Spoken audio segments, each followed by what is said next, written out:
What's up, nerds? What's up, nerds? Goz Master here with another Magic the Gathering puzzle quest. Today's quest, Velomachus Lorehold bundle. For $9.99, you can get one of the most powerful creatures in Standard right now. This guy's crazy. I'm going to show you why. He's so good, he makes even planeswalkers you would think are not great better. Let me show you what he does. So inside of the bundle, what you get is you actually get Velomachus, which I already have because I got the big bundle. But Velomachus Lorehold, 18 mana, 8/8, haste, very important, legendary, flying, vigilance, white-red, elder dragon. All kinds of combos already. But when the first creature attacks, or when this creature attacks, pick one of the first 4 different spell cards from your library, very important. Fetch that card, it gains X mana. X is equal to this creature's power. So you know the drill, Voltron, baby. Power this guy up, make him bigger, stronger. That way, when he fetches a card, one of the first 4 spells, you only should have 4 spells in your deck. That way you can pick and choose what you need. He is essentially becomes a utility belt for you to be able to wipe the board or take care of what you need to against your opponent and be able to do it justice. Now, the more power he gets, the better mana gains that card has. You cast it. The only downside to him is you only get to cast that spell at the end of your turn, or actually you don't get to cast it on your turn at all. You have to wait till your next turn. If there's any criticism I have, that is it. I would rather it's at the beginning or before you cast spells and engage into combat, but it is what it is. We can't be all beggars and choosers. He's still stupid powerful. I highly recommend you get him. And for this package bundle, in addition to that, you also get a Strixhaven booster pack. And in this pack, the percentages are 97%, the same standard as your normal pack. So you get a basic booster along with it. So you're really paying for the one card that you get with it. However, it's brutal. Let me show you why. And this is the build that I had. This is just a Pauper build. So Volcanic Rambler, 8 mana, 5/3 elemental. When this creature enters the battlefield, destroy 2 blocks, 3 gems.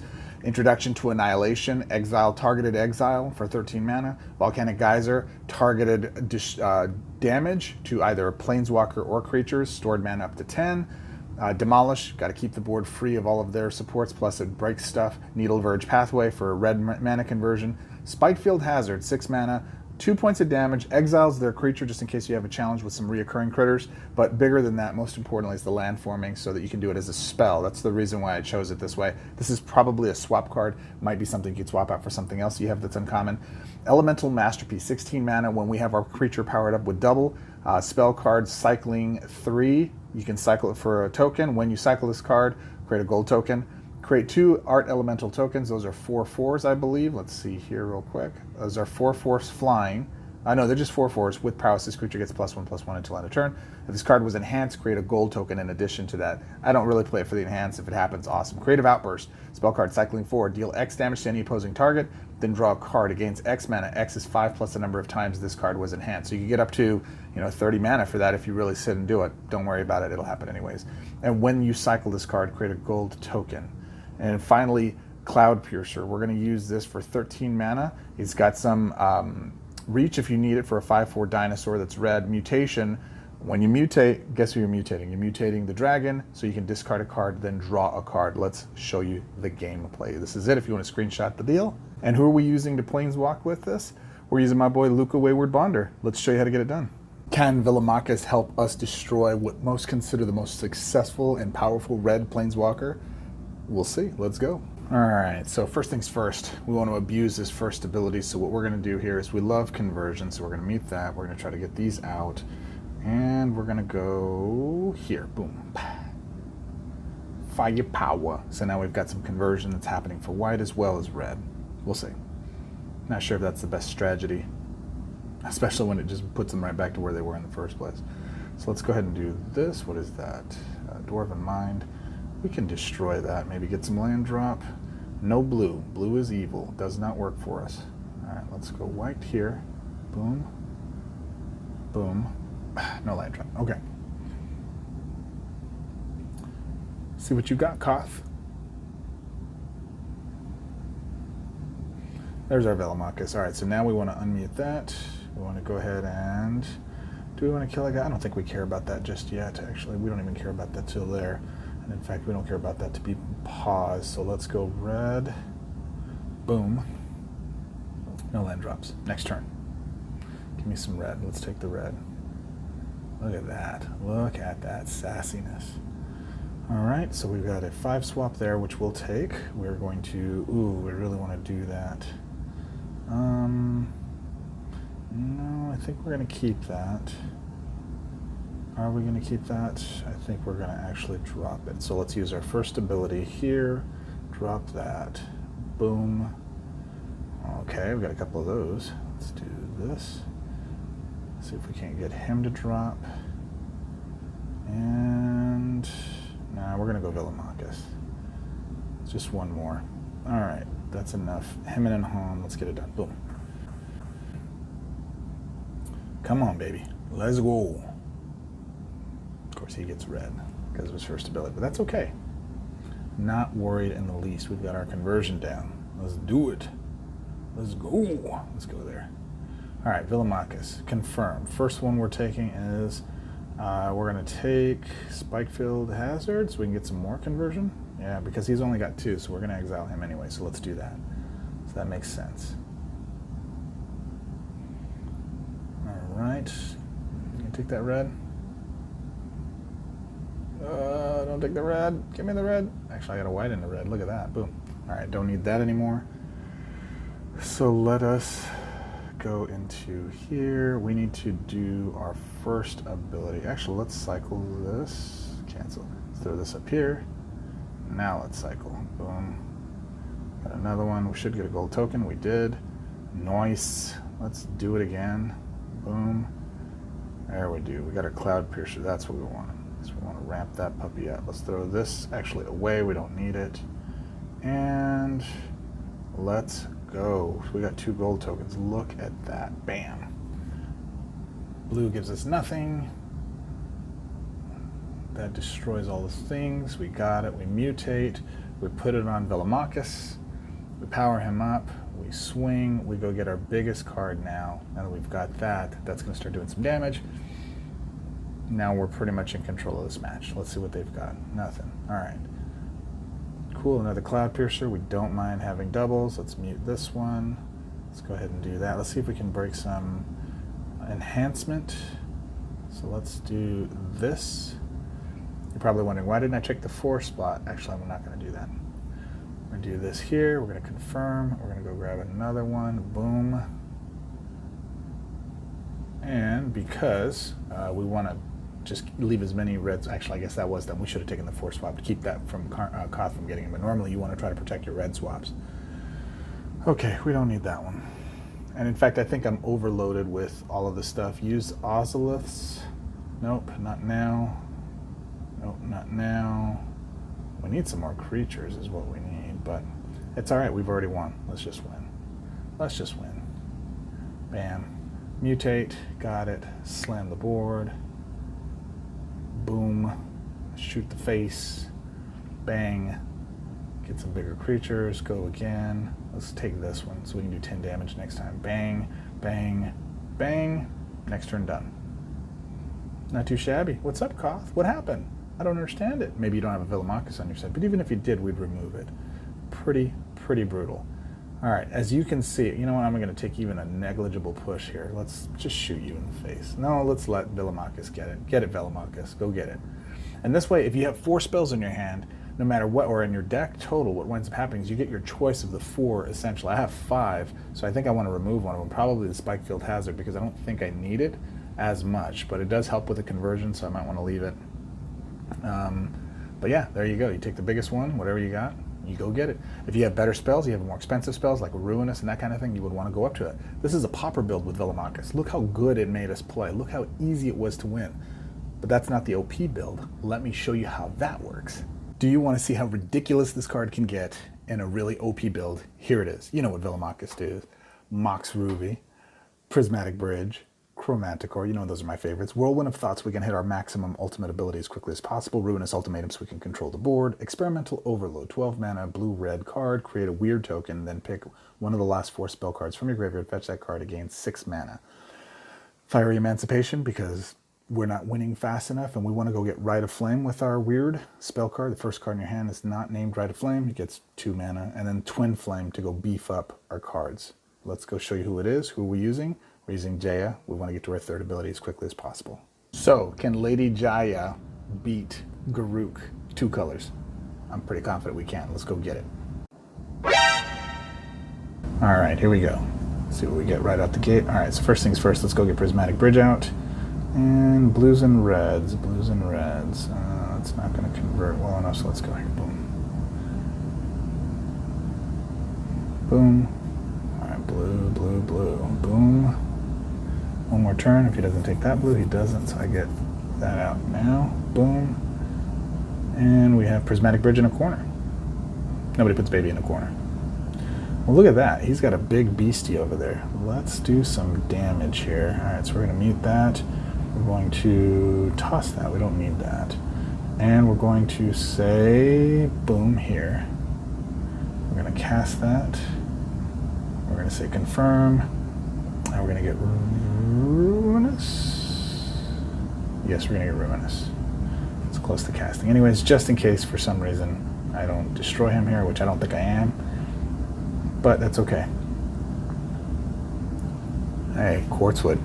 You might not want to fill your hand up there, your board, with creatures if you're not going to actually cast them. Alright, so let's get rid of that. Ooh, let's actually cast this. We want to get to our ultimate as quickly as possible. We get a 5 swap. Boom, goes all of the dynamite. We're going to get some mana conversion with our Prismatic Bridge out. Excuse me, a Prismatic Bridge is showing. And we're going to go there. Confirm. We're going to go another Twin Flame.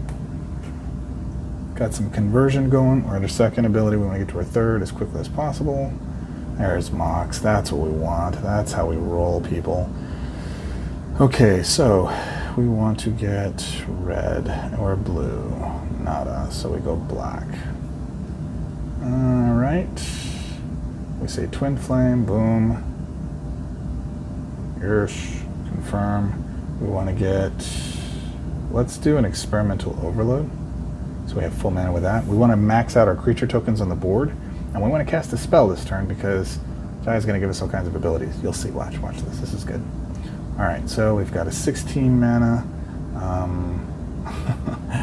I kind of don't want to cast that. I don't want that. If I get that card on the board, it's even faster. It's ridiculous. So let's actually mute that one down. If I get to Fire Emancipation, it's just ridiculously over. So we don't want to do that too quickly because we want to show you what the deck does here. Okay, good. Got the land drop. Look at that. Great Cascade. Alright, so we're going to... Oh, I didn't cast my third ability. We're going to take a full Ruinous here. Yep, we're going to do Velomachus. We're going to do Chromanticore. 16 mana to that. Getting a lot of conversion. Forgot to do our third ability. We'll do it now, and we will win. Alright, so there's Coma. Upping that. Let's actually do... We'll mute you. We don't need to destroy anything, because that's going to be fun. We do want to cast that. But most importantly, we want to get our third token on the board for sure. We want to cast this. So we've got our 5th red deal on the board. We're going to go ahead and give this to Velomachus. He becomes the beast of all beasts. We say yes. We get a full mana. We cast again Velomachus, or on that one instead, because 29 is more than enough mana for me to capture my stuff, and I want my creatures to be as powerful as possible. I'm going to go ahead and go Twin Flame, though. Reinforce that. Let's see, we're going to say yes again. We're going to go to you. And that's game. Get Velomachus. Get Velomachus. Go get Velomachus. Unless you want to wait until the next set comes out in like 2 months from now, 3 months from now, this card is ridiculous. Go get Velomachus. So you want to hear my closing thoughts on Velomachus? Here we go. So, get Velomachus. Just get Velomachus. It's a steal at that price point. You're going to totally enjoy it. Listen, if you're investing money in Paper Magic or any other games, people sometimes will come to this. I find 2 schools of people that come to this game. It's very interesting. The first is I came from, I play a game and it's an app, and I have a hard time investing money in a game that I spend time on, that I actually give my attention to. Well, it's got to get fueled somehow by somebody somewhere, and if you like the game enough and you get value proposition out of it, you get a lot of entertainment from it, then you got to look at the value exchange, okay? So one of the things I do is, how much do you pay for your Netflix per month? For a lot of folks, it's like $30 a month, or 10 or 12 or whatever it is. used to be $5 and people would binge watch it, and then they raised it to like $10 and everybody lost their minds because it was so expensive, man. Oh my goodness, it's so expensive.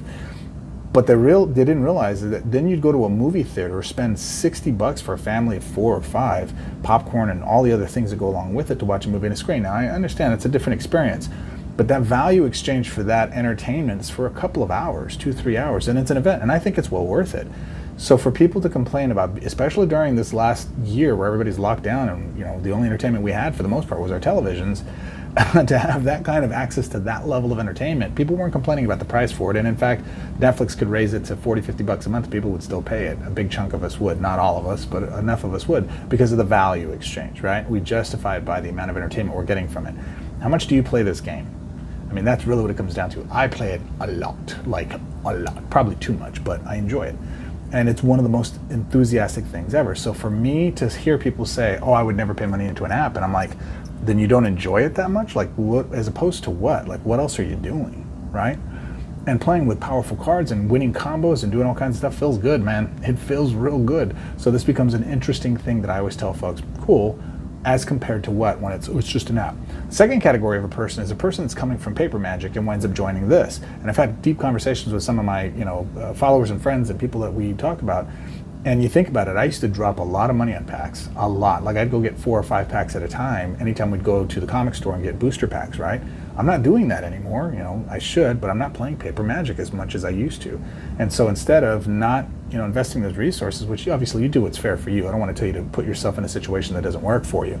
But at the bottom line is, listen, this is a game, it's entertainment, it's fun. It's a digital collectible, I don't get anything out of it. You get entertainment, man. You get fun, you get enjoyment, you get endorphin drums. So for that price point there, for this little Peasley price point, you're gonna get a big dump of endorphins. So again, if it's appropriate for you, I understand if you don't, I understand if you're gonna wait. And for most, listen, my strategy, most exclusive cards are not so compelling that I need to get them early, or even Planeswalkers for a lot of times. This is not one of them. I have every now and then shelled out IRL money to go find and pick up cards that have been massive, powerful stuff, and I've really enjoyed, and I've gotten. And this is one of those ones where I actually got the full pack of dragons, and I'm glad I did. It was an incredible investment. I've really enjoyed it, and I've only broken 2 of them so far. I still have the other 2 or 3 to go to figure out what it is. So again, great investment. I highly encourage it. There you go. What do you think? Is it worth it? If not, what do you think about the paid process to get access to these kinds of cards? I'd love to hear your comments below. As always, if you're new here, join our party, subscribe, comment, let me know your gamer name, what coalition you're in, so that I can look for you in the fields. And most importantly than that, engage, like. It really helps the channel out, and I do this stuff for free. As always, I appreciate you. I ain't getting a commission on this. I ain't getting nothing from Octagon on this. I just think it's really, really worth it. So that said, I encourage you, take action, my friend, grab a copy of it, go play it. It is bonkers. It works in just about every build. It's one of those ones where if you're not winning, especially in like the Trials of the Plains, red or whites, red specifically, it gets really tough. This card right here, game changer, game changer. Till our next quest, my friends. Swords up.